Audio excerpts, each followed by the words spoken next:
Imagine waking up one day with the strange feeling that the life you've been living, your choices, your ambitions, even your fears, was never truly yours to begin with. Not entirely. What if the things you claim to want were never born from your true self, but borrowed? What if your personality was not discovered, but assembled, piece by piece, from the expectations of parents, peers, culture, and survival? Have you ever stopped to wonder how much of your identity is truly yours? Think about it. The way you talk, the way you dress, even the way you love. Were these really your decisions, or were they shaped by the fear of rejection, by praise that rewarded certain behaviors and punished others?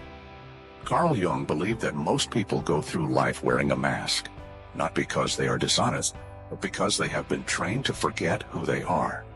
He called this mask the persona. It's the version of you the world sees, the face you show at work, the role you play in relationships. It's socially acceptable, it's likable, it's safe. But here's the trap. The longer you wear the mask, the harder it is to take it off. You start to believe that the mask is who you are.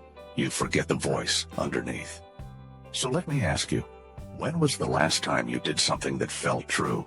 Not strategic, not impressive, just real. And more importantly, do you remember who you were before the world told you who to be? This isn't just a poetic thought, it's a dangerous forgetting. Because when you lose your connection to your true self, you don't just lose authenticity, you lose vitality. You live a life that looks fine on the outside, but on the inside, you feel like a ghost of your own potential. Let me offer a scene. Imagine a young woman named Ellen. She's successful, admired, and always says the right thing. But she secretly dreads silence. Every quiet moment makes her panic, because in the silence, she might hear a voice she no longer recognizes, the one that once dreamed of being an artist, a traveler, a truth-teller. But over time, she buried those dreams under layers of practicality and approval. Now, Ellen isn't a bad person. She's just exhausted, because pretending to be someone else, even when you're good at it, costs you more than you think. And Ellen isn't alone. You see, we all carry an invisible script, written by others, memorized by survival, and rarely questioned. That script tells us how to speak, how to feel, and even what to value. It says, be strong, be nice, don't cry, don't fail. And so we shrink, we bend, we become versions of ourselves that feel acceptable, but never free. But what if freedom isn't found in becoming someone new? What if it's found in remembering who you were before the mask? Carl Jung didn't just describe the mask. He urged us to step beyond it. He believed that the journey of life doesn't truly begin until we confront this uncomfortable truth. We've mistaken performance for personality. So here's a challenge for you. Not a philosophical one, a personal one. Take a moment today to ask yourself, what part of me have I silenced just to fit in? What desire have I buried to avoid judgment? What truth have I denied because it might make someone uncomfortable? You don't have to answer out loud, but if something inside you stirred while listening, don't ignore it. That's your real voice, knocking. Stay tuned, because in the next part, we'll explore the shadow you've been hiding and how it may be the very part of you that's most alive. But before we go, have you ever felt like you're performing your life instead of living it? Let me know in the comments. Your experience could be the key that helps someone else take off their mask. And if this resonated with you, hit like, subscribe, and share it with someone who might need to hear it. We're just getting started. Let's talk about the part of you that no one sees, the part you rarely admit to, even to yourself. Carl Jung called it the shadow. The shadow is everything you've been taught to hide, the anger you weren't allowed to show, the desires you were told were wrong, the sadness you felt but had to silence. It's made of all the parts of you that didn't fit the script you were handed, so you pushed them underground. But here's the truth. The shadow doesn't disappear. It waits.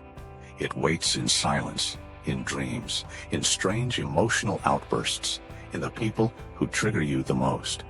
It shows up when you're alone and tired, when you're hurt and defensive, when you're being honest but don't know why it scares you.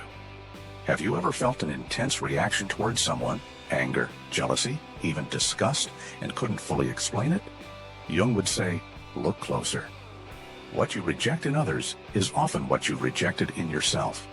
Let that sink in. Imagine this. There's a man who prides himself on being rational, controlled, always the calm one. But when he sees someone crying in public, something inside him twists with judgment. Get it together, he thinks. But the truth? That reaction isn't about the other person. It's about the softness in himself he was taught to suppress. His discomfort with their emotion is a reflection of his own rejected tenderness. This is how the shadow operates, not as a villain, but as a mirror. And the deeper you bury it, the more power it gains. So, let me ask you, what part of yourself have you labeled as wrong just because someone else couldn't handle it? What part of you have you stuffed down hoping it would just disappear? You may think you're controlling it, but often it's controlling you from the background. That quiet resentment in your relationships, that need for validation you can't seem to shake. The patterns that repeat again and again despite your best efforts.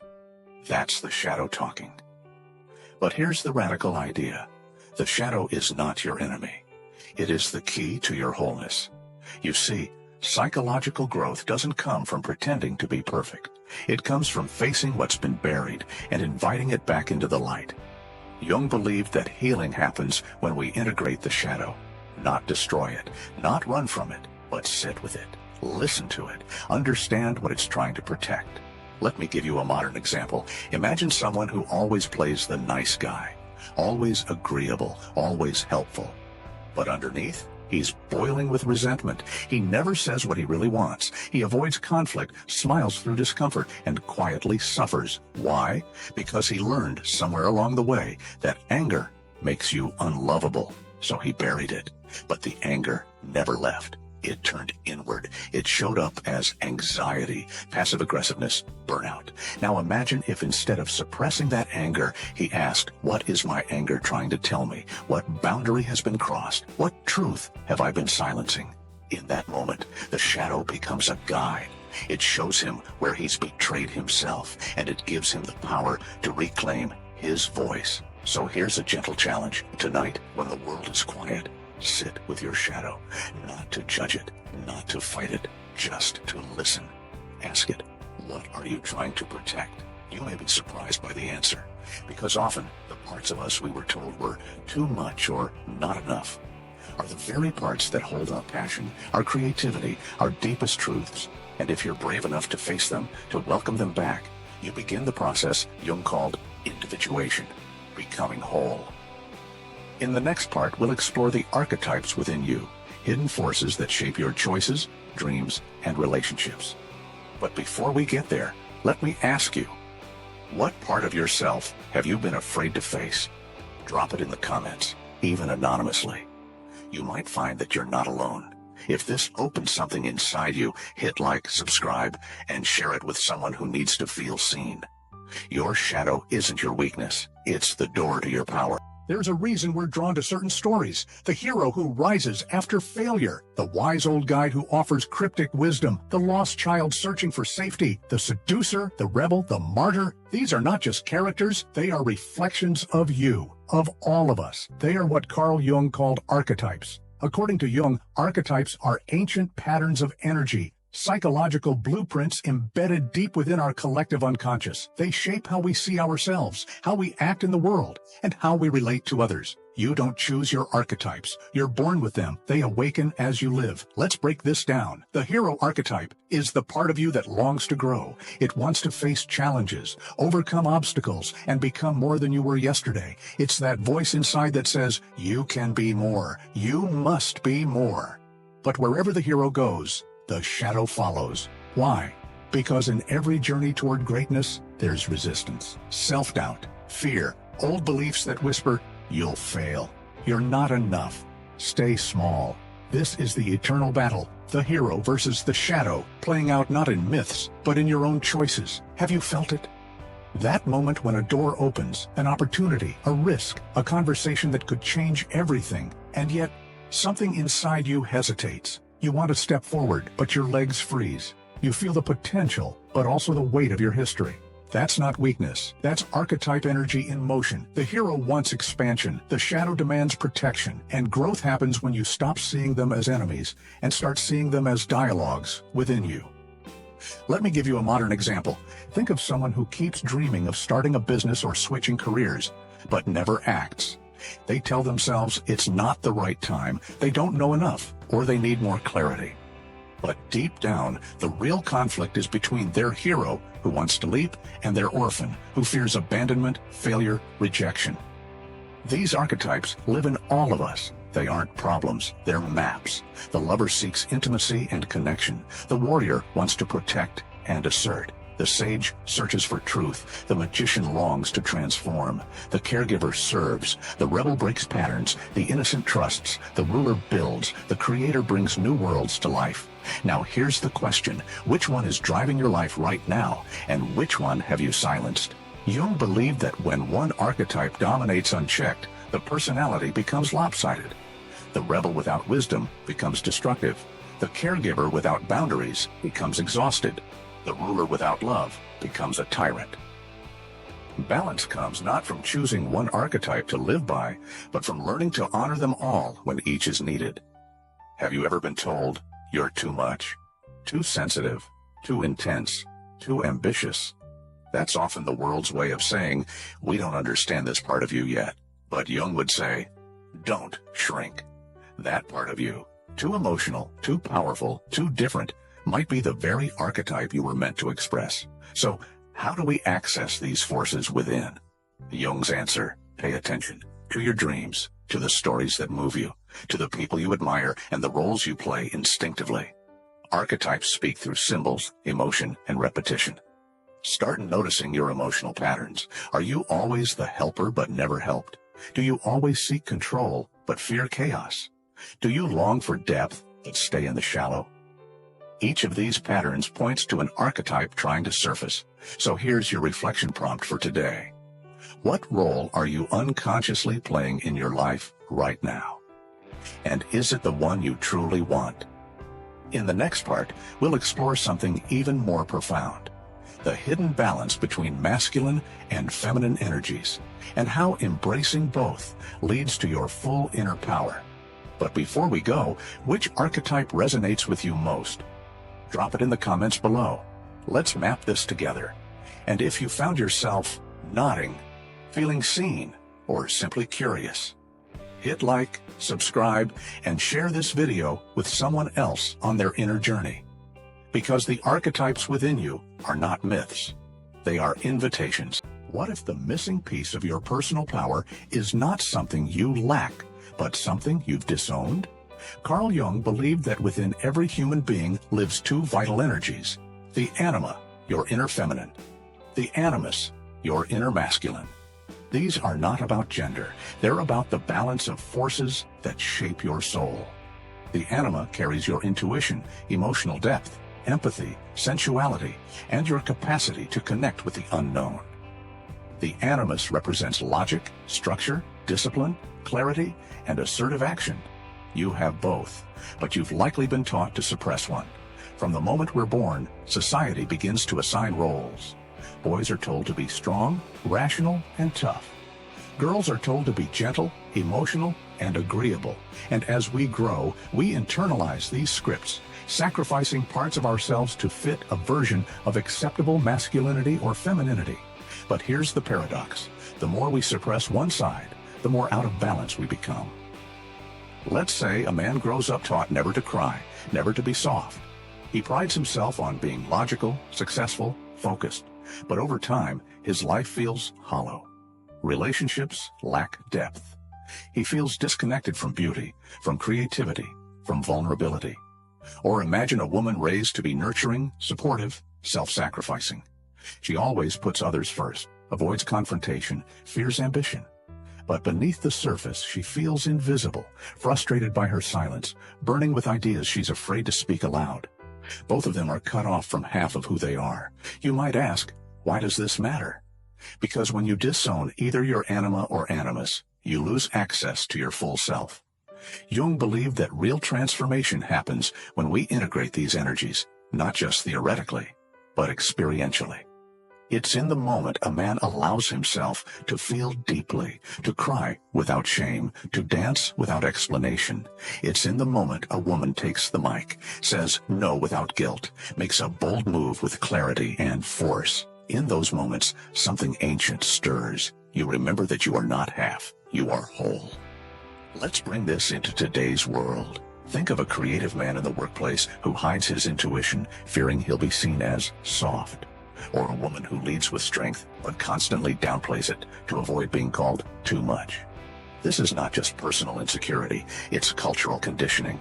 And breaking it is not just brave, it's necessary. Because wholeness is power. When your anima and animus begin to dance, when emotion meets clarity, when softness meets strength, you become unstoppable. You make decisions not just with logic, but with heart. You communicate not just to be heard, but to connect. You create not just to impress, but to transform. So let me ask you, which energy have you been taught to suppress? Have you ever felt ashamed of your softness or punished for your power? Sit with that for a moment, because Jung would say, your integration begins where your shame lives. Start small. Men, allow yourself to feel, not fix. Women, allow yourself to lead, not shrink. Both honor the parts that don't fit the mold, because they're often where your genius hides. In the next part, we'll uncover the deepest illusion of all, the illusion of a fixed self, and why breaking free from it is the ultimate act of awakening. But first, what part of your inner balance has been left behind? Let us know in the comments. Your voice could give someone else permission to be whole. If this resonated, don't forget to like, subscribe, and share this with someone who's ready to reclaim their full inner power. This journey isn't about becoming someone new, it's about coming home to all of who you are. So far, we've explored the mask you wear, the shadow you hide, the archetypes within you, and the balance between your inner masculine and feminine. But now, we go deeper, because there is one illusion more powerful than all the others. And it's the one you're least likely to question. It's the illusion of a fixed self. You see, most people live their entire lives assuming they are one thing, one name, one story, one identity, shaped by memories, molded by culture, held together by habit. But Carl Jung and countless mystics and philosophers saw something radically different. They believed the self is not fixed, the self is not solid, the self is a process, a becoming, a river, not a statue. And the more tightly you cling to a fixed version of who you think you are, the more you suffer. Think about it. How often do you define yourself by your past? How often do you say, I'm just not that kind of person, when in truth, you're afraid of what you might become? You see, the ego loves certainty. It builds walls, draws borders, says, this is me, and that is not me. But the soul wants expansion. So let me ask you, what would happen if you stopped defending the story of who you've always been and allowed yourself to evolve into who you might become? What if the version of you you've spent years protecting is not your home, but your prison? Jung called the deeper layer of the self the capital S self, not the ego, not the roles we play, but the totality of who we are. Our conscious mind, our unconscious depths, our wounds, our wisdom, our forgotten dreams, our untapped potential.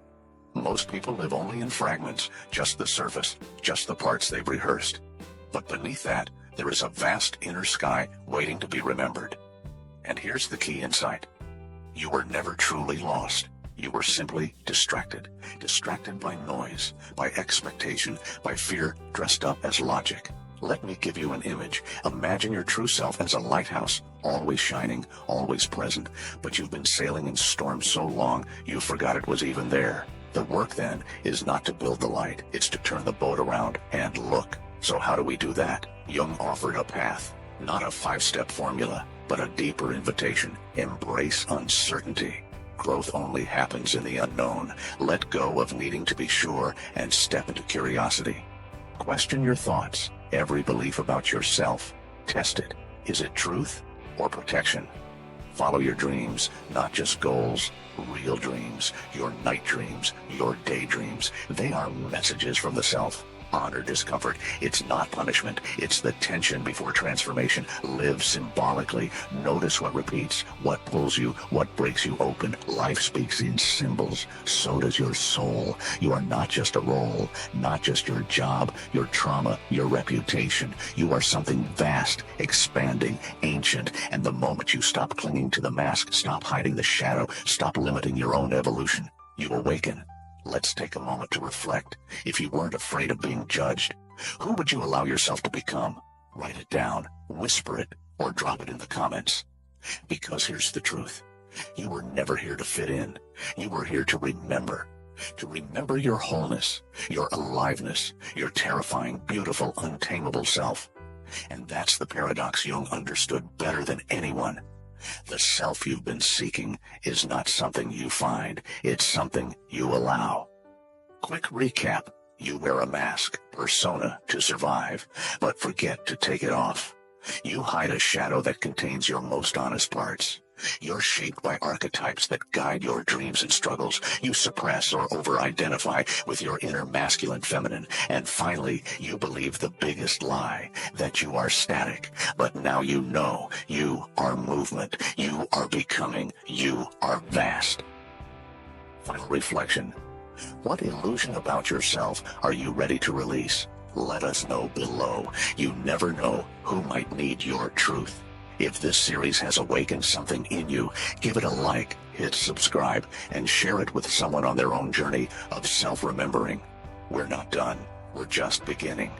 Because as Jung said, your vision will become clear only when you can look into your own heart. Who looks outside, dreams.